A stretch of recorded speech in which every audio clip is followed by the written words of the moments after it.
life, Surekha. We were just talking about it being dark where you are. We have a time difference where what is okay? Are you 5 hours ahead? 7 hours? I am 8 hours ahead of Colorado, so we're Oh my almost in goodness! a different day. So this is Paris time, and in a cold, dark, and wet latitude.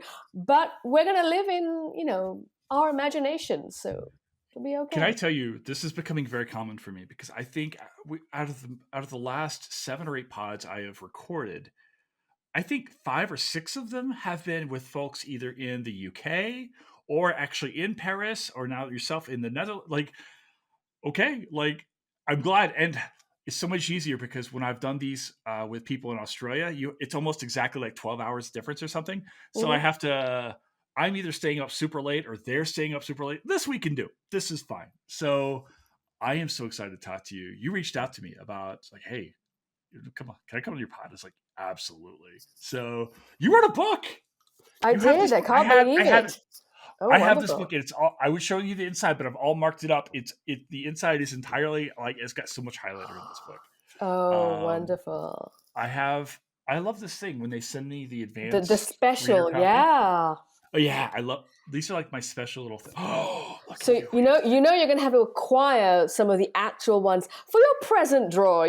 So you've got. Is that the hardback? Is that the hardback? This is the hardback. Ooh. It's like a mirror broken on the back, and there's this hilarious font which you'll already recognize with the dolphins' tails and bat wings. Oh, you don't have that. I see. My copy just has. It's just like, well, this is the one they send out, right? Yeah, the arc. So the real thing is thicker. It's bigger. I'm looking forward to it. California will send me a copy. I hope so. It's quite hilarious. It's really postmodern, the design. Yeah, I'm kind of peeping out of a monster mirror, which is the best. I had no idea they were going to Is do this all shades this. of the is it forgive me. Now I had it on top of my tongue. The guy in the mirror or in the painting who stays young. Dorian Gray. Dorian Gray. The picture of Dorian Gray. Yes. Oh, well. He was one of my favorite stars. I'll have to try and look younger than that picture forever. Oh, man. Let me tell you something. That every time I noticed the other day when I was getting ready for work and all that, and I realized there was now more gray in my beard than black. And I was like, this is what life is at 47. And I'm like, oh my gosh, right? It's happening. Now it hasn't hit my hair. That is just leaving. It's just that is just falling out. But the rest of it, so I could go for some Dorian Gray right now. Is what I was saying. Like, I see pictures of me when I used to work at Walt Disney World when I was 22 or 20 and 21. So much younger, man. So anyway, listen about me. I want to talk about you. Do you want to introduce yourself and tell us who you are and what you do? Sure. I'm Surekha Davies. I am a historian of science. I wrote my first book on European, cartographers, European map makers who tried to make sense of the peoples of the Americas. And, why did I end up on that topic? I watched way too much Star Trek as a child. And actually, my original undergraduate major was theoretical physics. And then I can realize when I took quantum mechanics that there wasn't going to be warp drive in my lifetime. And why would I want to be an astronaut? I won't even go camping. So, like half of my cohort, the ones who watch too much television, too much Jacques Cousteau, too much Star Trek, we swapped out to like other stuff. And I became a historian of exploration. And I guess, you might say that my second book as well, what we're going to talk about, Humans and Monstrous History, has also come out of that kind of deep mental architecture of Star Trek, of looking out of the world and wondering what the relationship between the world out there and the way in which we try and organize and understand it. And, our categories for things in the world, I don't know, cat, dog, killer whale, they have a relationship to the actual world we can touch and the actual, world we can predict. But at the same time, our senses are, they don't capture everything. And, categories are these stories about where one kind of thing ends and another begins. Yeah, I find this fascinating as I read into your book. The name of the book, by the way, everybody listening, it's Humans: A Monstrous History. I'll post links to this a little bit later on. For those of you listening, Surekha and I were just like showing our own copies of this to each other.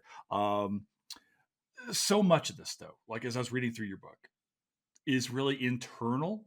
The way we think about monsters and the way that we see monsters, right? Like, oh, I envision a monster or this, that, the other, things like that. But so much as I'm reading through your book, I come to realize, like, oh, wait, these are actually internal processes talking about, hey, how do we see the world around us, Exactly. categorizing the things, also the places that we go to. So much of this is like, hey, there's a monster. This is where it's from, right? Yeah. This is why this is important and things like this, what it tells us and stuff. So I'm very excited to talk to you about this book, but also this movie, Monsters Inc. today. But before we get into this, I have to ask you, what's your favorite monster? My favorite monster in fiction, perhaps.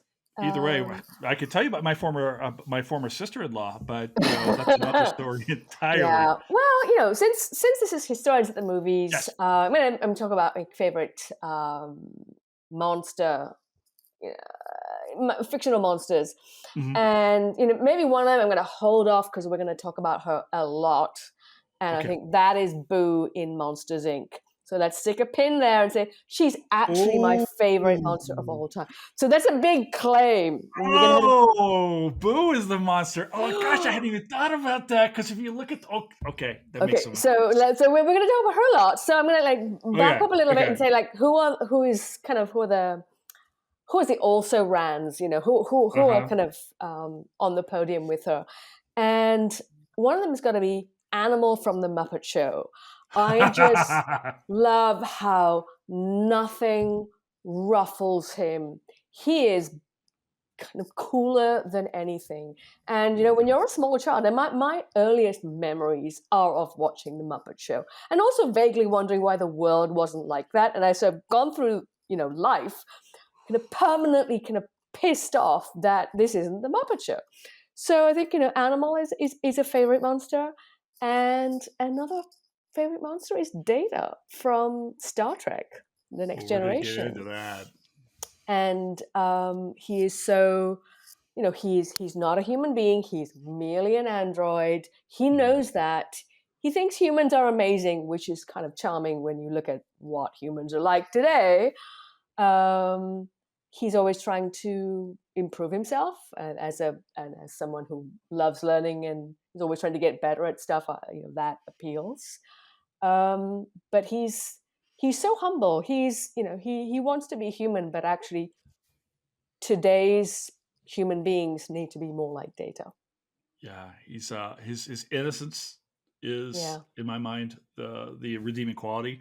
By the way, the whole time you've been talking, I've been volunteering you for other episodes of this podcast. Oh my god, this is so cool! You have to come back on for Star Trek 4. I am aligning a who's who of people I want on this. I'm like, I need one other person. Oh, that's hilarious! Yeah. Yes, we can talk. Yeah. Okay. Good.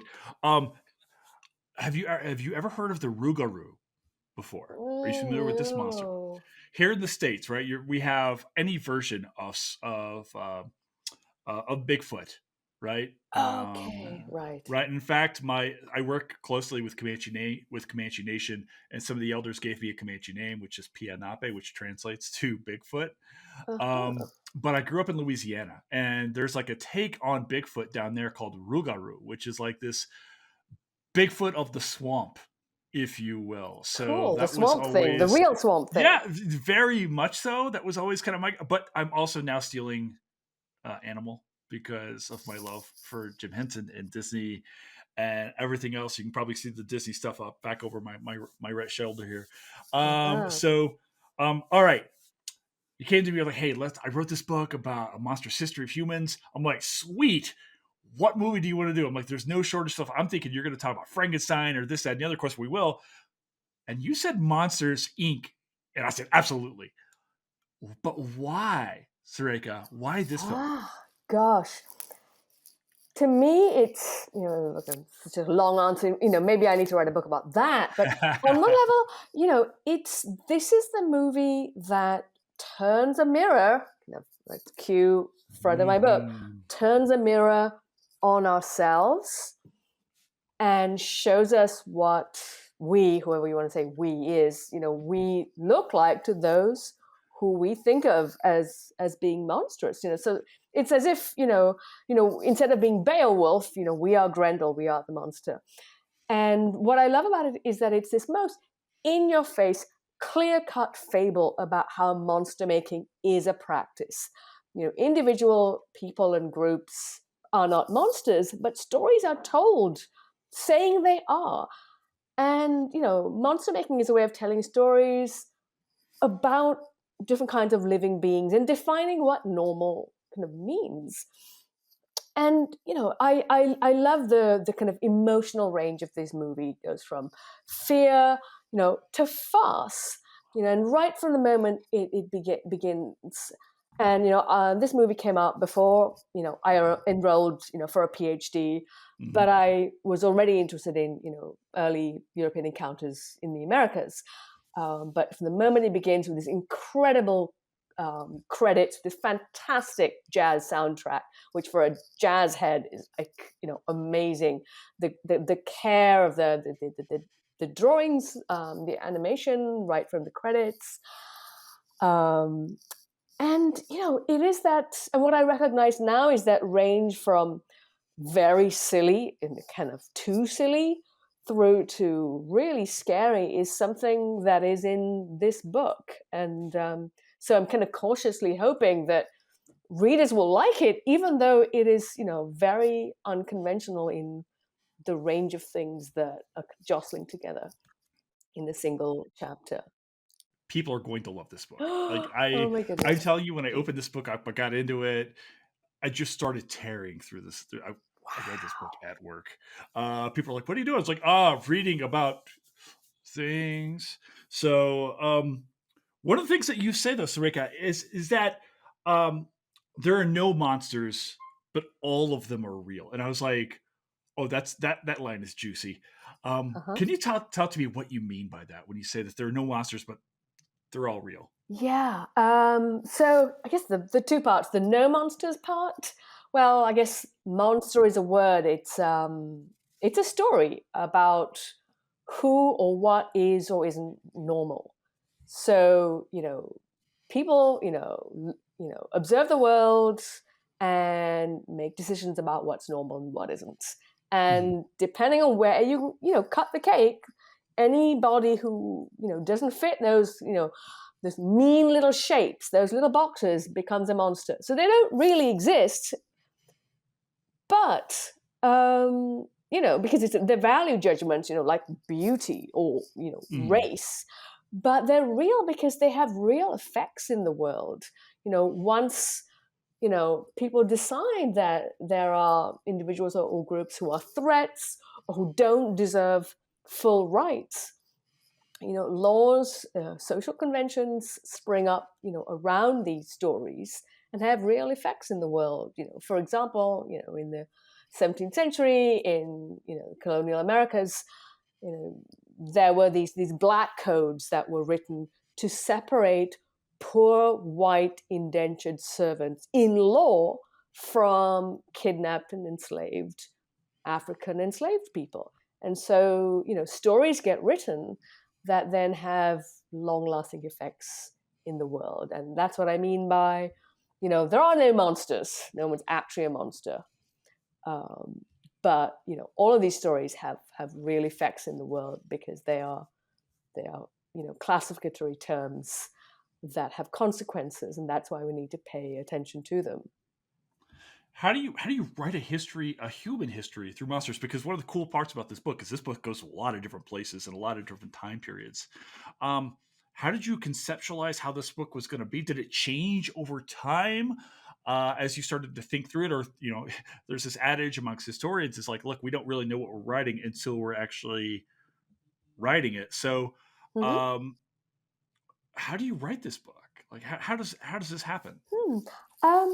I suppose the structure didn't change a great deal, perhaps because I've been thinking about the categories of beings since I was about 7, watching Carl Sagan doing Cosmos. So I've been drafting this book without knowing it for since forever. So the very first way I thought of it was, I called it Before Frankenstein, a history of European monsters before 1800. Because that's kind of what I knew. I taught an upper level course on this, and students had, loved thinking about monsters. I trained as a Europeanist, and that was kind of, it seemed like there wasn't a single author story of how Europe had thought about monsters before the Industrial Revolution. But as I started to develop the book for a general audience, I realized, well, why am I stopping at 1800 and then claiming, oh, it really matters for the present? And I kind of reluctantly thought, I better look at what happens after 1800. And, it was kind of surprisingly okay to do that. And I guess at one point I thought, well, I'll kind of cover all of the world and like try and get a reasonable geographical kind of distribution of monster types. And then I thought, well, actually that kind of book, it's very hard to have a genuine through line because places do their own thing on their own terms. And I had a very snarky / defensive line that didn't go in the book in the end. And it was, this is not a monster telephone book or wiki. I'm sorry if your favorite monster isn't here.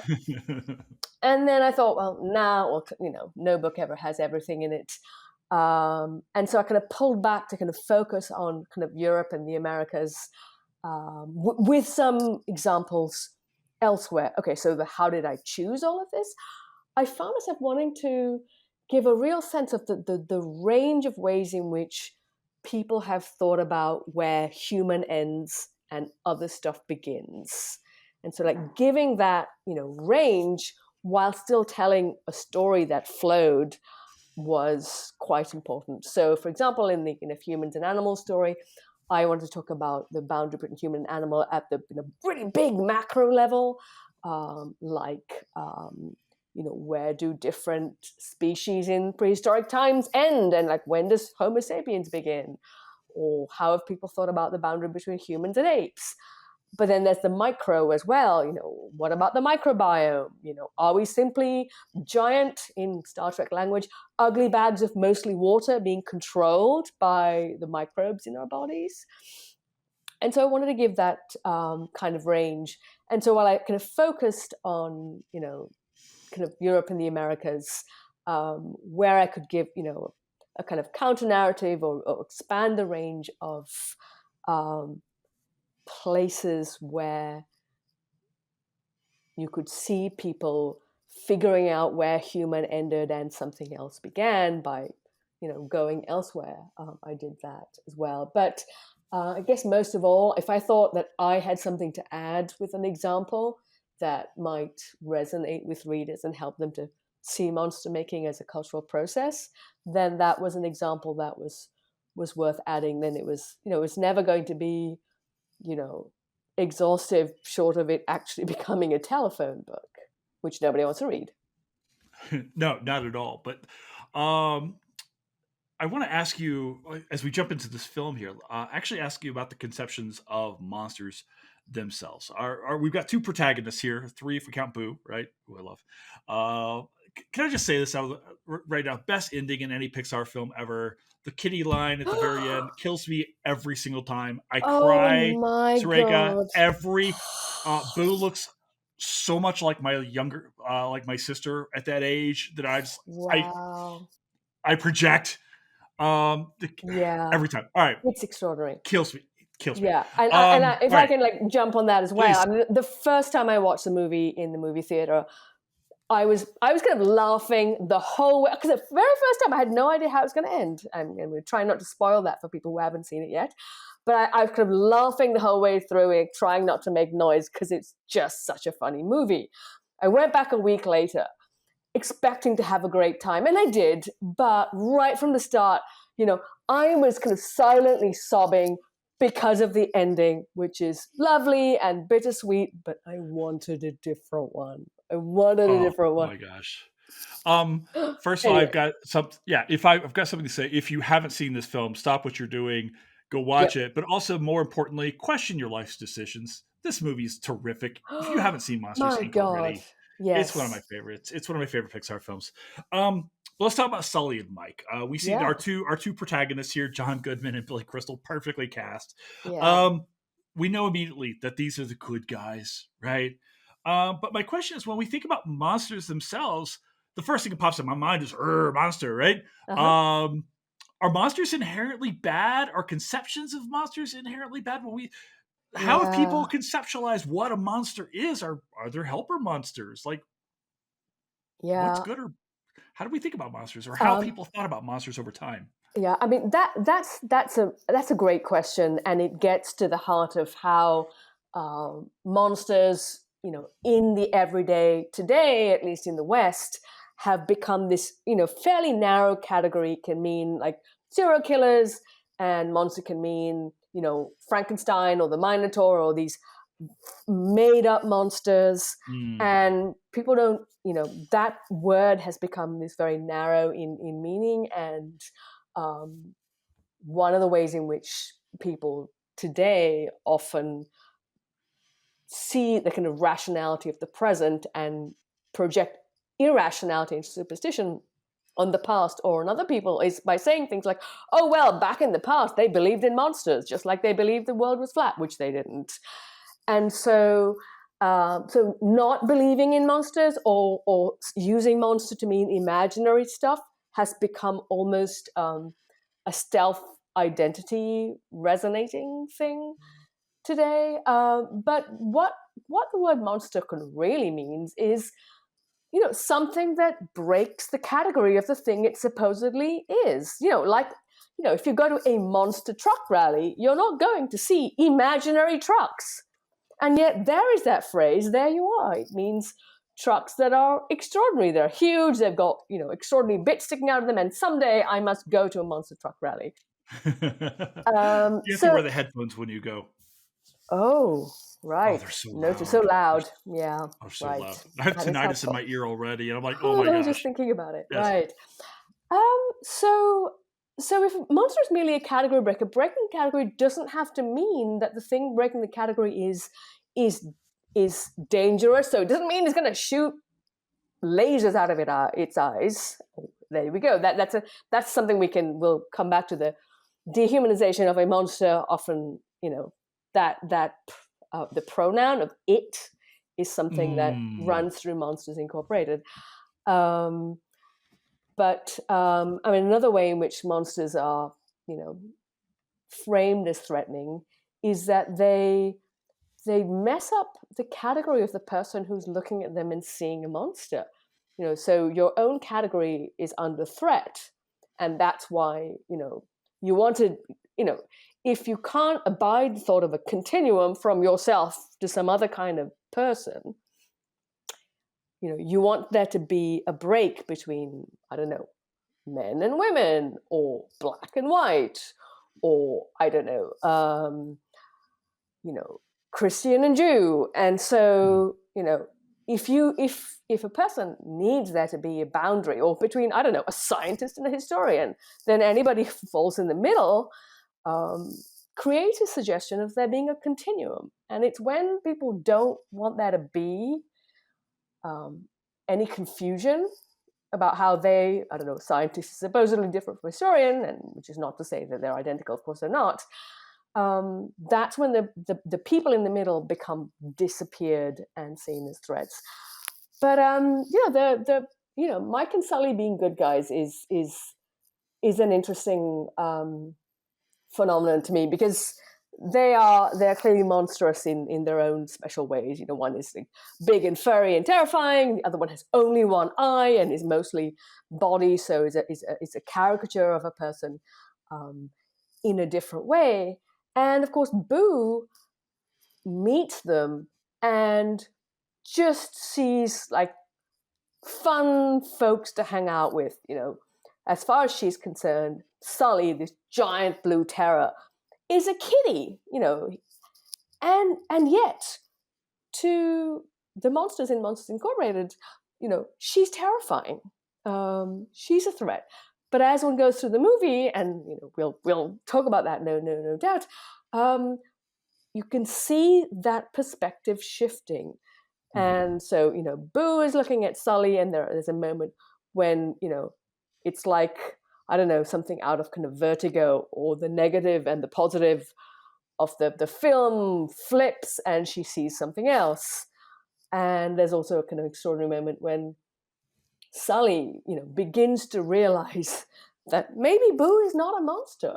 And I think the first moment is where, she's, they've taken her home to Mike's place, and she's drawing with crayons.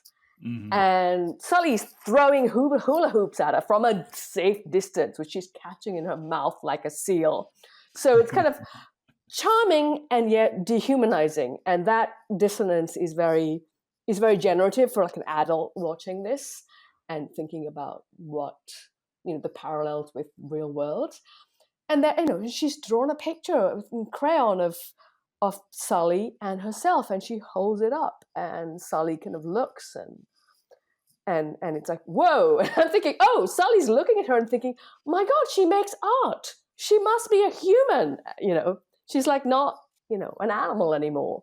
And there are these kind of little moments where, the fact that she is, to Sully, this being from another dimension, like come through one of those doors, he begins to think, well, actually, maybe this child is not so threatening, is after all, even though she is a different kind of being. And there's a moment in the movie where he gives her a name and calls her she, and Mikey just flips out. Thinks, you went and named it? You know what comes next? And so there's so much dialogue that could happen any day, every day, kind of all over the place, and that's a very striking and smart, because it makes us look at the dynamics in the real world. Yeah, Disney's doing Pixar's doing this really sly thing that's teaching us the familiarization of the other, like the others, right? Yeah. It's like, it makes something real and personal and, safe. One of the things I really dug that you were doing, just because of my own research background and my work that I do, talking about indigenous peoples early on, and talking about how, origin stories and things like that. Can we talk a little bit about how monsters themselves have kind of helped people internalize their place in the world, how we get to where we are, and these questions about what we're supposed to be doing here and things like that? Mm-hmm. Sure. I think there are, a striking number of kind of origin stories that have at their core some beings that are, more ancient than people, more powerful than people, people as like the junior members. And I think there are kind of indigenous, American cosmologies where, people came along, kind of later and had to be taught, how to behave in the world and how to be responsible. And that kind of thinking is kind of different from, the Christian tradition of, the earth having been created for humanity, who was made in God's image to rule over. And, those two ways of thinking about humanity's place in the universe permit and expect of people quite different things. I mean, one is of stewardship and humility. We are not the only beings with, with inner lives, whose, experience and existence matter. So if you think about, humanity's place on the planet as one of, a mutual relationship, then it's, becomes much more, important to not be in a completely extractive relationship where the conditions of, plants, the soil, other animals, other peoples don't matter. And of course, the the big arc of Monsters Incorporated is that we are following the workers in an energy factory. Mm-hmm. And what the company does is create energy for the city of Monstropolis. And where does this energy come from? Well, it's actually the screaming of children who scream when they meet a monster. So in the middle of the night, for a child, the monsters will go through the portals, their closet doors, and frighten them. And then there are these big canisters that gather their screams. And at the start of the movie, we learn that as far as the monsters are concerned, human children are dangerous, they're toxic. The worst thing that could possibly happen is that a child could, follow a monster back through a door into Monstropolis. Mm-hmm. And this is, of course, what happens pretty early on in the movie. And it, at this point, the movie becomes a disaster movie with people running, screaming from the so-called monster. But that extractive relationship depended on those monsters seeing the human children, simply as these threats. And that relationship you could call that an ecological relationship across the portal of the door. And of course, that we aren't sealed off from other animals or from the environment. Our skins are porous. Our bodies are changed by what we eat, what we absorb. We cannot be separated from our microbiomes.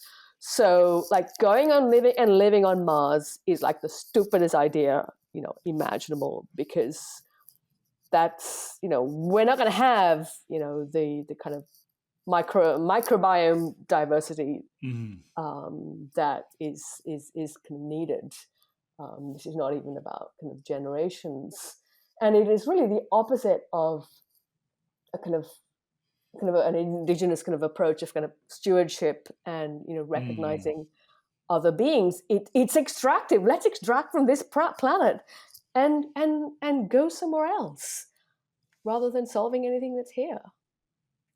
Well, I want to ask you, because there was a name that pops up in your book that I was not expecting to see, that I loved seeing, and that is Ulysses Aldrovandi. And I'm going to show. Now it's time for me to play show and tell with you. Are you ready? Yeah. Talking about the porous nature of human skin. This it's a turtle. It's a turtle by Ulysses Aldrovandi from 1645. Yes. So before we started recording, I was telling you how much I love the ocean, how much I love Florida. So I did my doctoral work at the University of Minnesota, and we have Aldrovandi's books at the Wagenstein Historical Library. It's a library of science and things like that, right where you'd expect to see. And the curator, my friend Emily, saw this. She's like, Jason, you have to see. She knows I love turtles. I was like, I need this, and I need this on me forever. So I tell the story very often about how, in this time era, this era of exploration, of conquest, of colonialization, these European empires were not just sending out conquistadors and, religious personnel, but they're also sending out naturalists and things like that to categorize the world around them. And of course, that's how this ends up in Aldrovandi's book. It's how it ends up on my right forearm many years later.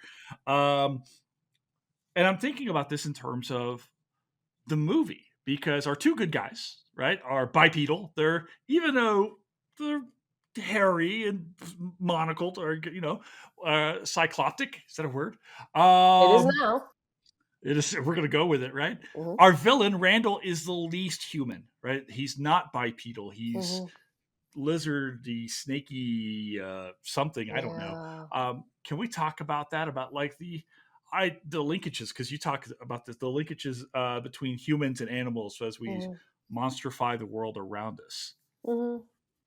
Yeah. I mean, I am struck by how Randall, the arch villain, is he's reptilian. In his kind of movements, you can see this kind of scaliness. Even for a reptile, he's alarming. He has about 8 feet. He has 8 limbs. Mm. I was counting today, and he moves fast, and I think you'd have to like really pause the video to count them, Right. but there are 8. And he can also go invisible. And so A little kind of bit. so many ways in which he is kind of uncanny. And but I think which animals are uncanny, they're not. I'm not sure they're kind of universal. Which Hmm. ones kind of resonate as being most uncanny. Animals that are lucky or unlucky. They're not especially universal. I mean, that's a whole book that was there to be written, which is like the monstrous animals book. But certainly in the Western tradition, there was in the Middle Ages this anxiety that this human superiority was not necessarily a given for all time for all individuals, and if you behave badly enough, you could kind of slip backwards and overlap with like the least worst of the ape Mm. types, and the kind of apes were the kind of poor relations. They were like the simulacra that weren't quite kind of good enough. And there's kind of embedded in kind of European languages are these phrases like to ape someone is to like imitate them badly, and Mm. we talk about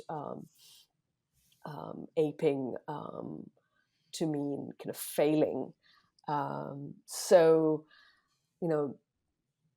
what you see in some of the kind of scientific treatises is people trying to analyze comparatively different kinds of bodies to see what they have in common, what they don't. Of course, Aldrovandi's Natural History Project was one of like gathering as many things as possible Mm. and kind of trying to catalog them. And some of these volumes of drawings of the beings in the world are striking in that they're notionally, say birds and animals and things that aren't humans, but humans who were unusual got drawn and put in there. So it's kind of a kind of very subtle conversation about, well, anywhere I'm going to talk about animals, I'm also going to talk about humans who are kind of strange enough that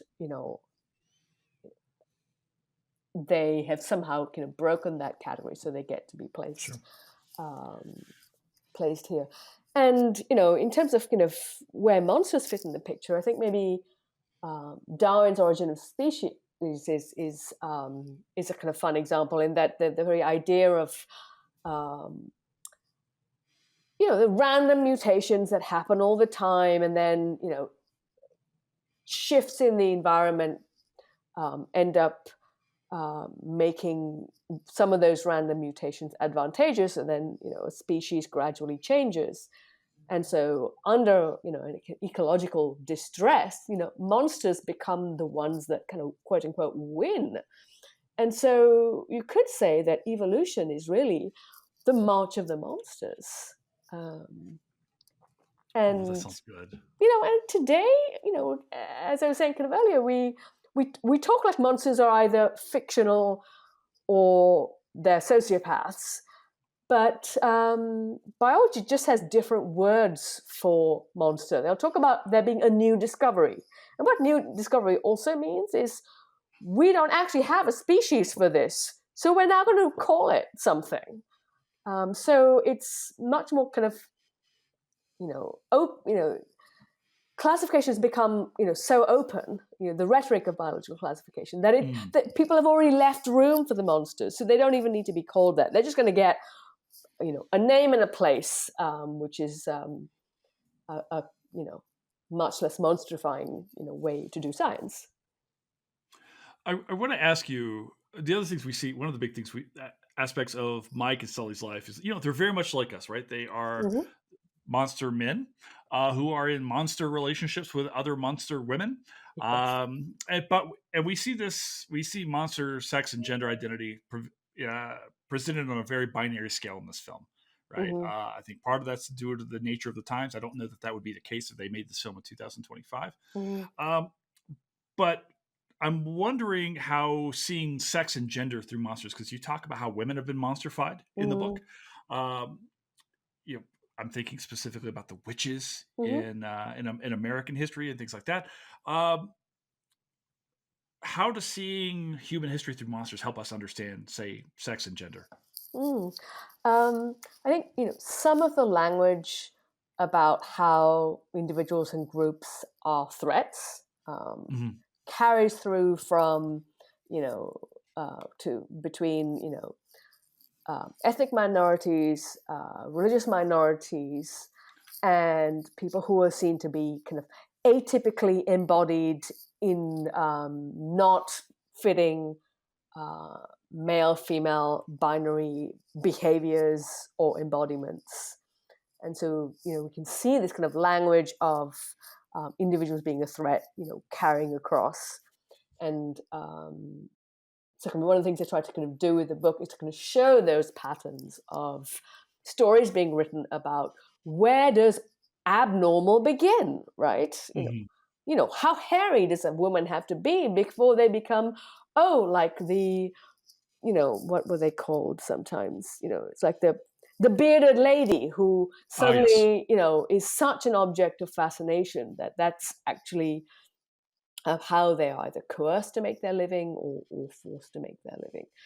And I think as one looks at the kind of European colonists and clerics in, say, the colonial Americas, what you see in the kind of archives is what's a kind of a much kind of wider range of genders and gender fluidity being demonized by kind of Christian authorities. So what the kind of range of genders and forms of gender expression have over time and space, they've kind of varied. And whether or not people have seen individual groups as threats has not remained constant. And indeed, the kind of early Christian church fathers, there were some who thought that, well, maybe the original human, Adam before Eve, was androgynous. I mean, that's an idea that scholars call primal androgynous. The first being was Ooh. neither male or female or both.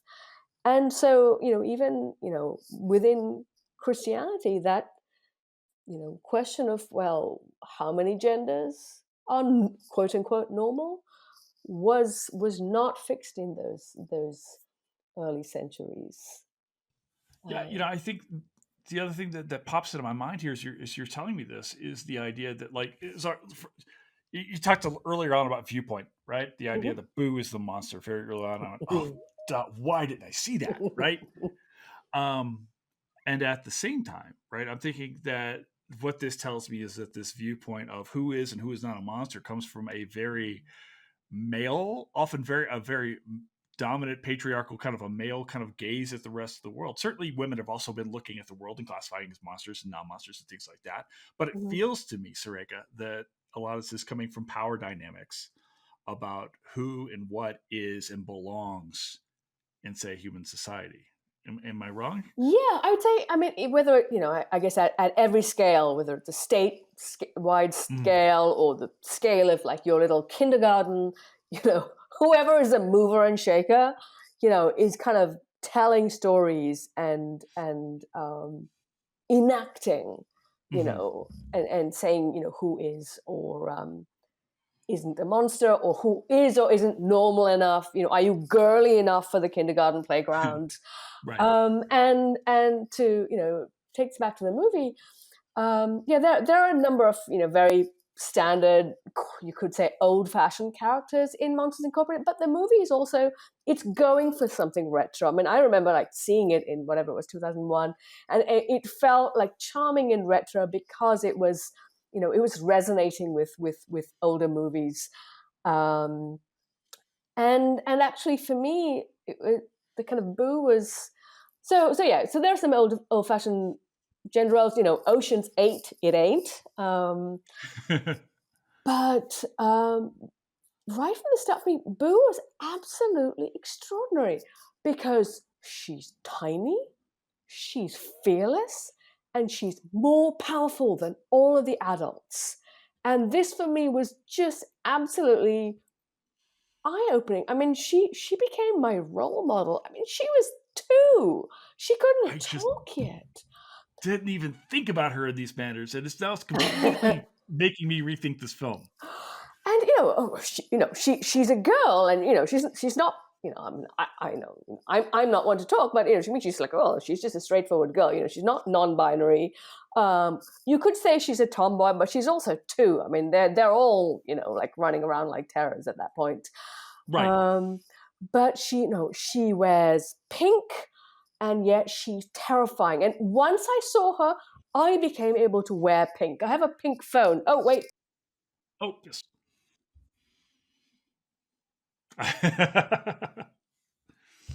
So I have a pink phone. I was going to wear something pink, and then it was like so cold I couldn't change face changing into something pink in honor of. Had I thought of it this morning, I would already have put pink stuff on. But she, so she's multidimensional. She's not cookie cutter. She and I forget now where this conversation began, but it's kind of I love the both andness of her. She can be wearing pink and like her teddy bear and still be the most hardened 2-year-old, because the scariest monster in the factory, his assignment is to scare her. And by the end, the tables have turned. I want to ask you about what we don't see in this film.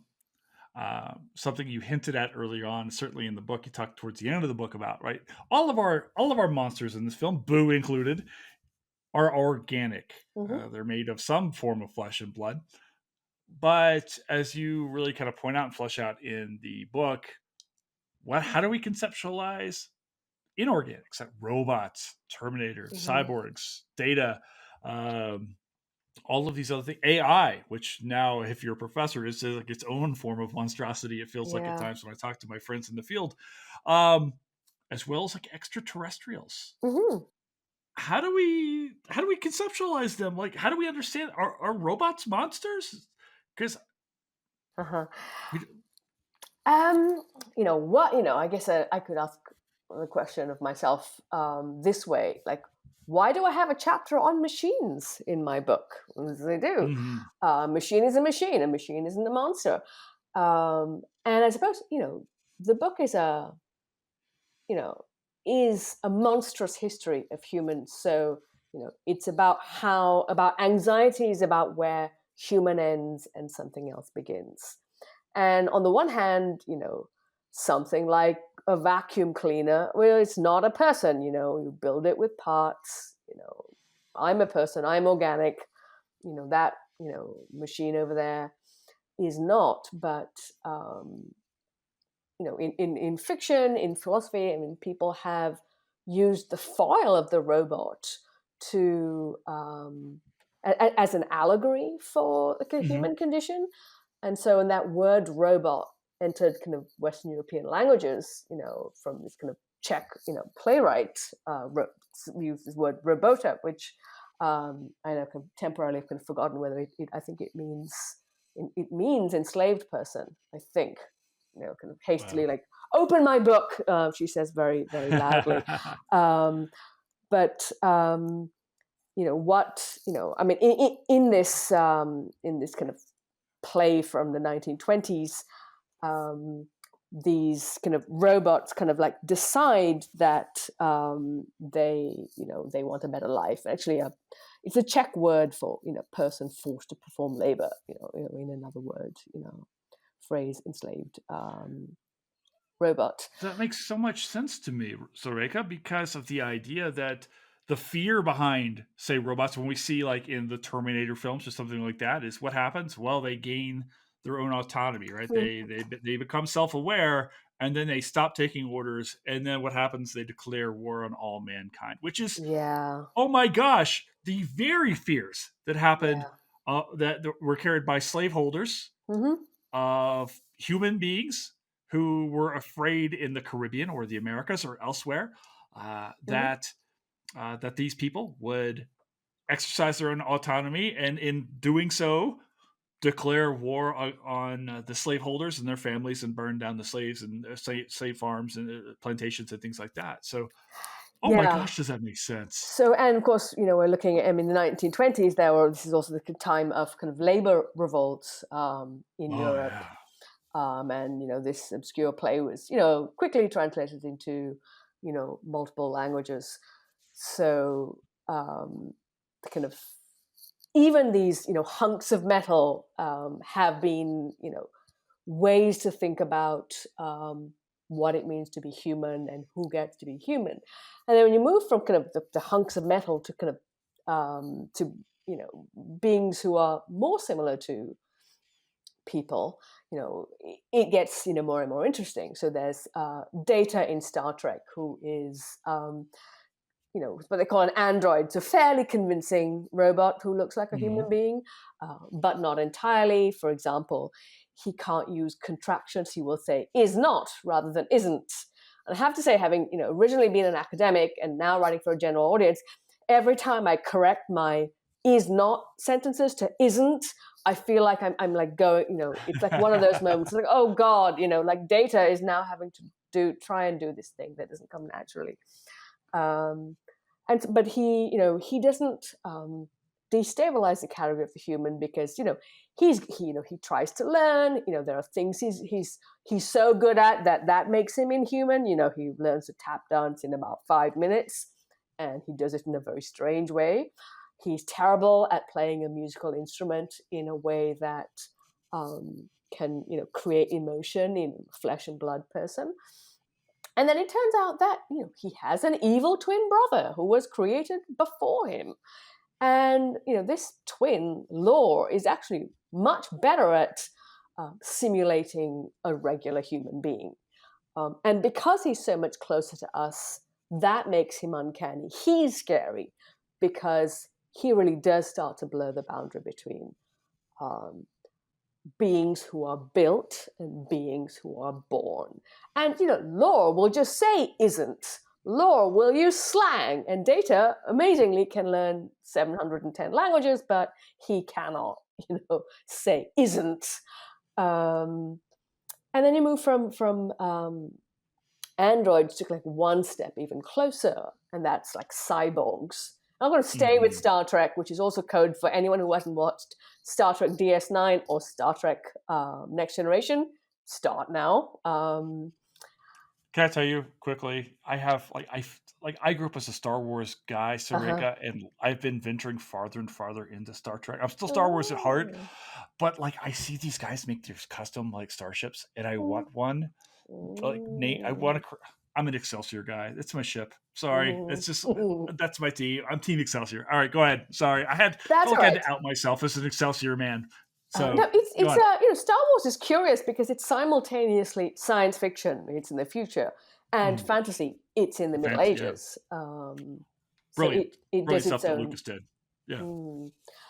Anyway, so cyborgs and the Borg in the Next Generation are amazing. They are the ultimate villain. So they are half organic, half machine, and they are sort of a composite species that trolls the galaxy in these cubic ships that give off this green light. So it's like everything about them is quote unquote wrong. Oh my God, their ships are cubes. Oh no, it's like green light coming out. All these kind of codes for the things that are wrong. And they whiz around the galaxy and look for species who have some kind of distinctiveness that the Borg doesn't already have, and then they go and assimilate them. So they just kind of turn up, and then they stick their cyborg parts into every single person they can get their hands on, and then that person will suddenly also go they will lose their color and go pale, and they will have microscopic critters inserted into them. Nanites, I think they're called now. No, they're not. They're called something else. I haven't watched an episode in a little while. But anyway, people become part machine and part organic, and then they become part of this genocidal apparatus that goes from planet to planet, swallowing people. And they do disrupt the distinctiveness of the organic individual, and make us ask whether, in the search of efficiency, whether there's a point at which inhumanity begins, because that's the Borg's argument, that they're seeking perfection. Why would you not want to be perfect? Why would you not want to be part of this better technology? And what's lost here is free will. And I feel like every year there's a different lesson to be learned from the Borg. But they consent is not required. As they say, resistance is futile. And I think we're seeing that now with tech companies looking to steal human intellectual property. So they've already collected data, without consent. And even from social media, which you could say, well, it's free, what did you expect? The thing is, they replaced a lot of other forms of communication with advertising apparatus. So we've lost media and had it replaced by modes of data colonialism, as to use a phrase of a recent book. So I feel as if what we're living in today is the worst dystopia, a worse dystopia than the things in the movies, apart from the things in the movies actually having pantomime villains that look scary, like the Borg. But to move to a kind of less kind of pessimistic example, I guess kind of aliens also are a kind of being against which people have thought about what it means to be human. I mean, often in the imaginative sphere, and where the movie E.T. is phenomenal, because this very, very kind of cartoon-like alien comes down to Earth, and ends up in this, I don't know, I guess you call it parasympathetic relationship with a young boy. And I heard Steven Spielberg being interviewed about this once, and he said, maybe one of the reasons this movie was so powerful and still resonates is that you have these two beings who are so different, who manage to connect. And compared to the difference between E.T. and all of the kids in that movie, how different are people on Earth? I felt like what's at stake here is the idea of humanity, right? The Borg have certainly lost their humanity, or they're stealing the humanity from the people that they enslave into their system. And the characteristic, when you brought up ET, the first thing that popped in my mind, Surekha, is his glowing heart, right? The thing that makes him so sympathetic is quite literally his giant heart. This idea about what it means to be human is to feel and to emote and to be connected to one another. And I guess that's what makes them such sympathetic. These are sympathetic people that you go with. I guess maybe that's part of the reason why, I felt when I watched Close Encounters of the Third Kind, you don't feel afraid. You feel this idea of being tied to these other people as well. I want to ask you, we talked about our mutual love of Boo. Are there parts of this film when you go back and rewatch this film, or think about your experiences with this film, maybe your associations with it, what really resonates with you on a level as a scholar, as a person? And we talk about taking humanity from things. We could always talk about academia, but what parts of this movie really speak to you?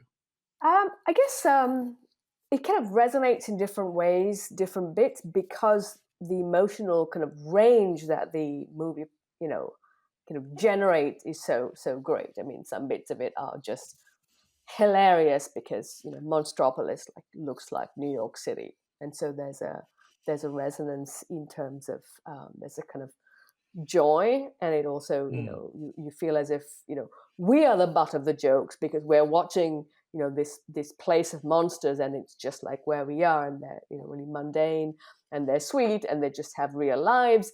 And then you realize, oh yeah, well, think of all the wars on Earth, you know, that are, you know, so often based around demonizing, monstrifying language, because that's how you justify, you know, killing people.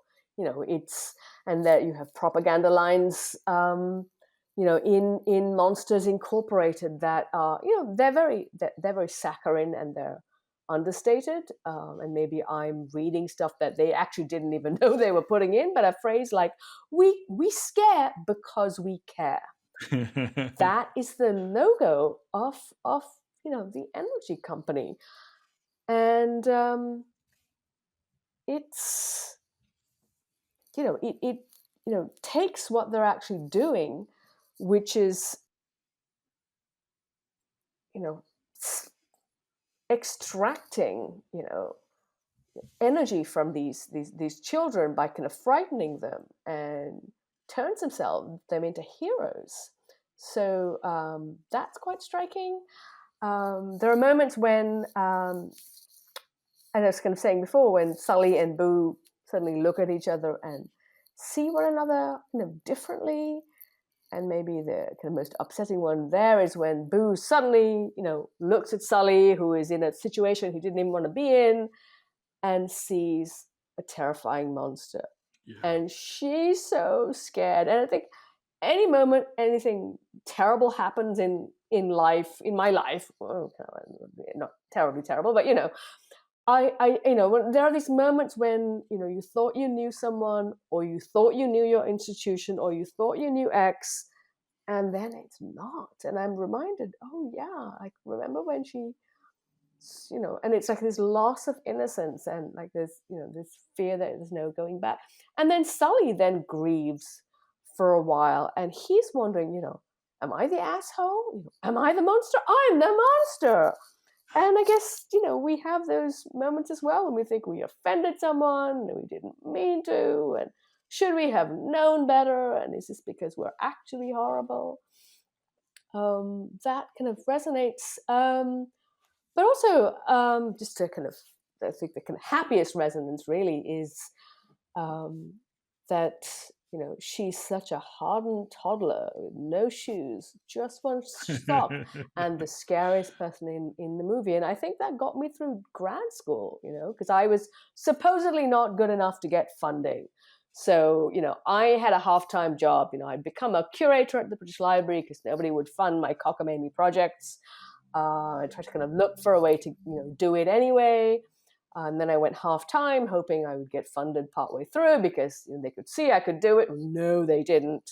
And I think, you know, her, you know, Boo's irrepressibility, you know, because of course, you know, the Monsters Inc. movie, you know, came out, you know, a little while before I started grad school. It, I think she, you know, she went in on top of Carl Sagan and Star Trek, and I think she got underneath them, and probably, you know, I'm actually a puppet, you know, being moved by all of their ghosts. I love it.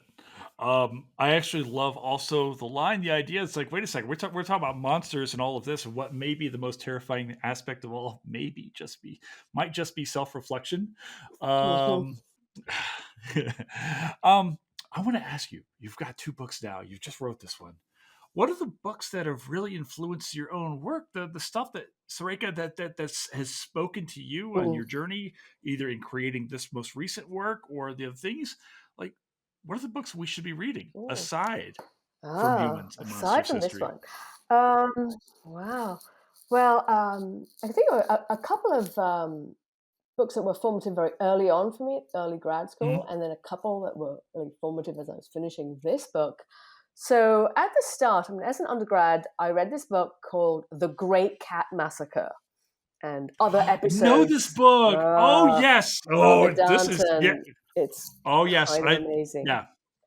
And, you know, and it's a book of, like, you know, it's a book of essays about, you know, French history in the 18th century. And it opens with this great cat massacre. It's this moment when a bunch of apprentices, murder the factory owner's cat. And it's been years since I've read it. I should reread it. And basically, all of these apprentices think it's hilarious that, that cats were getting murdered, something like that.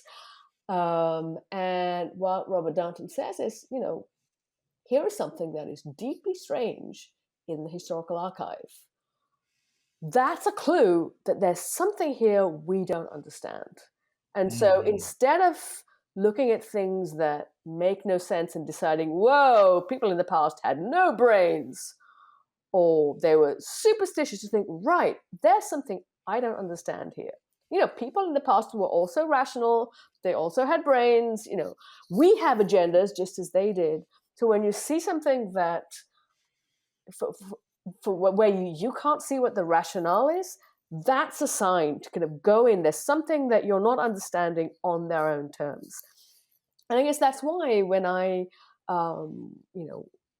began working on my first project, and I was interested in how Europeans wrote about and created illustrations of peoples of the Americas.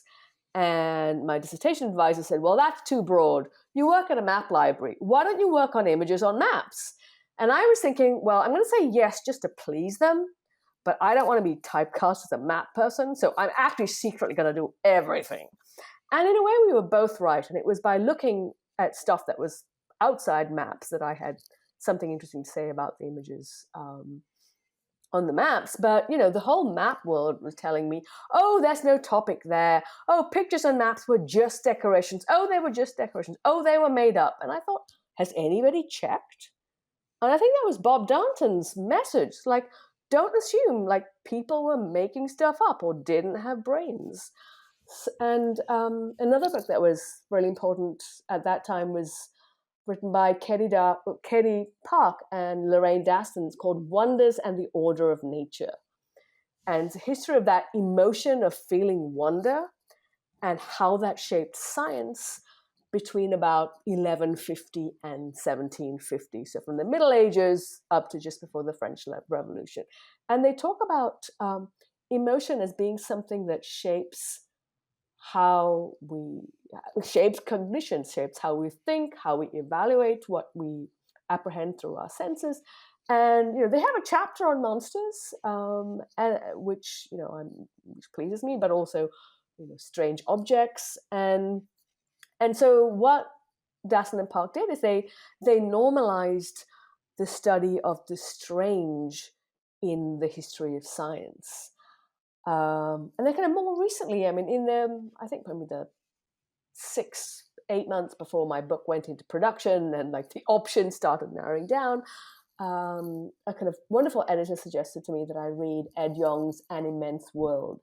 And it's a book about animal senses. And I had read other work by Ed Yong, and he wrote a book about the microbiome, for example.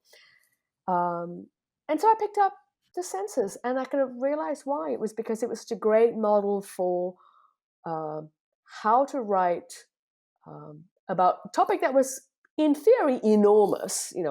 The senses of all the animals. Well, how many animals are there? Like 11 million. You can't write about them all.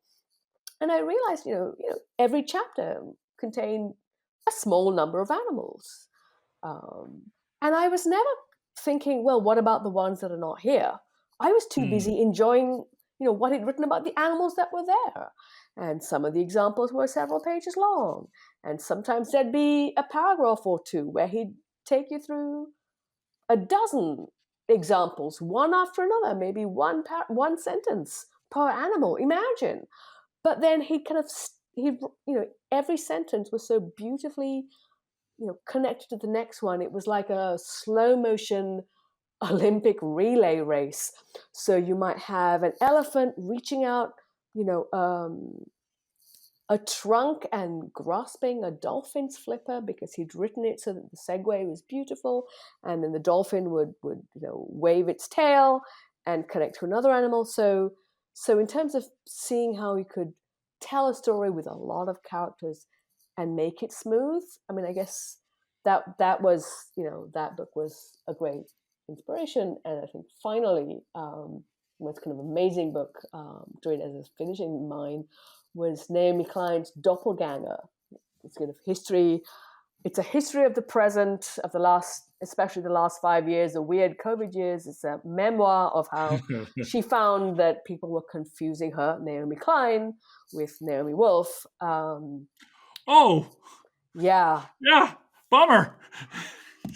Yeah, and what it feels like to have your identity destabilized. And of course, that idea of the doppelganger and the uncanniness is, of course, there's some of that feeling in the idea of the monster, that the self is destabilized. And I was very, her writing is amazing. And again, the movie, she moves so elegantly between maybe a literary example and the present and some element of memoir. And again, she's just a master storyteller. And I'd love to have had another 6 months to work on my book. So 2 months to be on vacation and another 4 months fully rested to make it better. But, we don't usually get that kind of luxury. I'm going to have to read Doppelganger now. I get so many people say, Jason, you remind me so much of Brad Pitt and Robert Redford and Paul Newman. Obviously, it happened. So, yeah, no. So, you wish. I get Rick eat your face. And I'm like, no, don't say that. Okay, I was going to say, don't. I can see that, but I'm not going to say that. Don't say that. I'm going to be sad. All respect to Ricky. I'm sure he's a lovely human. All right, Surekha, our final question here. Is Monsters, Inc. a history movie? Oh, wow. Well, it depends on how we define history, right? Oh, doesn't it though? So I'm not going to define it in an unimaginative, boring way, which is to say, well, these things didn't happen because there are no monsters and there are no doors, so we're going to rule that literal, reading out. So then, is it history in a different way? Do we, is it an allegory? Are there going to patterns of that story arc or patterns in those relationships that are real? And this is where I'd say, yes. For example, that extraction of energy, that extractive empire thing does make me, think about, colonialism, but also the energy crisis. And I remember, watching this when it came out in the movie, and I was already nervous about energy. I think in the very late 90s, kind of almost like as I became an adult with agency, I, made choices about flying less. There were opportunities would come up, and I was flying less than my peers, because that had become a thing. And it's striking now to remember myself being worried about energy and climate, 20 whatever years ago, and in a weird way, it's sort of prophetic in that way. One of the arcs is of this factory owner who's a third generation factory owner. It seems like such a good guy, Mr. Waternoose, even though he's played by James Coburn, which really should have been a clue. Oh, that growly voice, he's so good. And big spider. Sidebar. This is another thing that's amazing about Monsters, Inc., and it's the cast. And so for an adult, you're watching Mike, but you're thinking Billy Crystal. Randall, the really scary monster, is Steve Buscemi. And, if you've seen Fargo or Con Air, it's terrifying. And I haven't even watched Reservoir Dogs, which I think is like the ultimate thing. I don't even know if he's a good guy in that. But so there are these kind of terrifying, characters. But, Mr. Waternoose, the factory owner, he wants to keep his factory going. And there's this line where he's captured on tape saying, I'll kidnap 1,000 children before I let the company die. And you start thinking, gosh, when do the ends justify the means?